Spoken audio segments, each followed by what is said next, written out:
Assalamualaikum warahmatullahi wabarakatuh. Kembali lagi di channel Nasihat Kehidupan Misteri. Pada video kali ini saya akan membahas tentang Satrio Piningit 2024 datang. Dalam kasana budaya Jawa, sosok Satrio Piningit dipercaya sebagai figur yang mempunyai kesaktian dan wibawa bak seorang raja.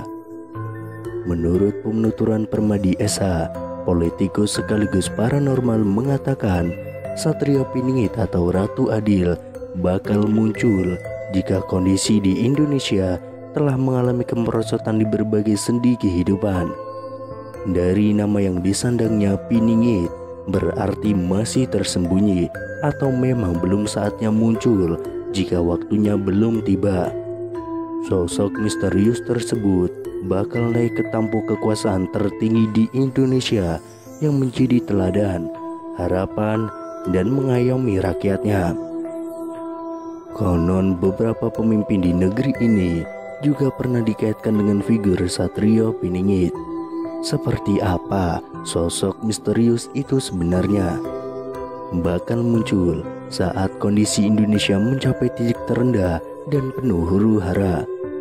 Dalam istilah Jawa, zaman kala bendu atau kondisi rakyat Indonesia telah mencapai titik kemerosotan yang paling dasar, bakal menjadi tanda adanya petaka besar yang melanda negeri ini. Menurut Permadi Esa, Satrio Piningit yang dinanti-nanti masyarakat bakal muncul ke permukaan. Bisa dibilang kemerosotan moral, kehancuran budi pekerti, dan hawa nafsu yang merajalela pada saat itu menjadi waktu yang pas bagi sosok misterius tersebut untuk keluar. Sosok bijaksana yang bakal membawa Indonesia keluar dari zaman kegelapan.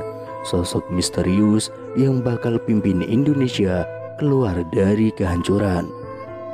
Saat kemunculannya, Satrio Piningit atau Ratu Adil ini nantinya dipercaya membawa 3 karakter yang melambangkan kebajikan. Pertama, Satria Bayangkara, yaitu sosok pemimpin yang bersikap adil, berwibawa, dan pemaaf terhadap lawan-lawan politiknya, serta mengayomi. Yang kedua, Satrio Pinandita adalah sosok pemimpin yang religius, jujur, adil, tegas, dan mengemban amanah kemaslahatan umat. Yang ketiga, Satria Raja adalah sosok negarawan yang mengabdi demi rakyat, bukan abdi negara untuk kekuasaan yang korup. Kehadirannya telah diramalkan oleh Prabu Jayabaya. Prabu Jayabaya telah meramalkan Satrio Piningit. Jauh sebelum Satrio Piningit dibicarakan di era modern ini, Prabu Jayabaya dalam tulisan bukunya Jangka Jayabaya telah meramalkan sosoknya. Ciri itu disebutkan adanya sosok dewa yang tampil berbadan manusia, berparas seperti Batara Kresna, berwatak seperti Baladewa, dan bersenjata Trisula Weda. Berwujud sebagai manusia biasa, dirinya juga dikenal sebagai figur yang sakti mandraguna tanpa aji-aji. Tokoh besar Indonesia yang kerap dikaitkan dengan figur Satrio Piningit, menurut budayawan Jawa Aziz Hidayatullah, ada 7 figur Satrio Piningit yang sempat dikaitkan maknanya dengan pemimpin bangsa ini. Mereka adalah Satrio Kinujoro Murwo Kuncoro, yaitu Soekarno RI 1, Satrio Muktiwibowo Kesandung Kesampar, yaitu Soeharto RI 2, Satrio Cinumput Sumela Atur, yaitu B.J. Habibie RI 3, Satrio Lelono Topong Rame, yaitu Gus Dur RI 4, Satrio Piningit Hamung Tuwu, yaitu Megawati RI 5, Satrio Boyong Pambukaning Gapuro, yaitu SBY RI 6, dan Satrio Pinandito Sinisyan Wahyu, yaitu Jokowi RI 7. Untuk yang terakhir, masih banyak penafsiran dari berbagai kalangan tentang sosok Jokowi sebagai Satrio Piningit. Keberadaannya kerap menjadi bahan politik.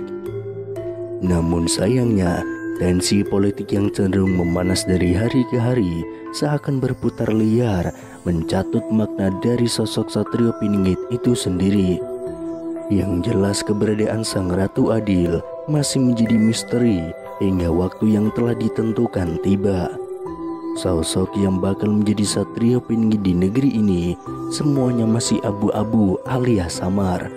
Meski hanya sebatas dikatakan sebagai mitos dan ramalan, toh figurnya dipercaya bakal melekat pada salah satu tokoh besar di tanah air ini. Lalu siapakah dirinya? Sabdo Palon sendiri datang bersama Satrio Piningit, pemimpin dari zaman Edan. Sabdo Palon akan menjadi penjaga wahyu kekuasaan bagi lahirnya Satrio Piningit.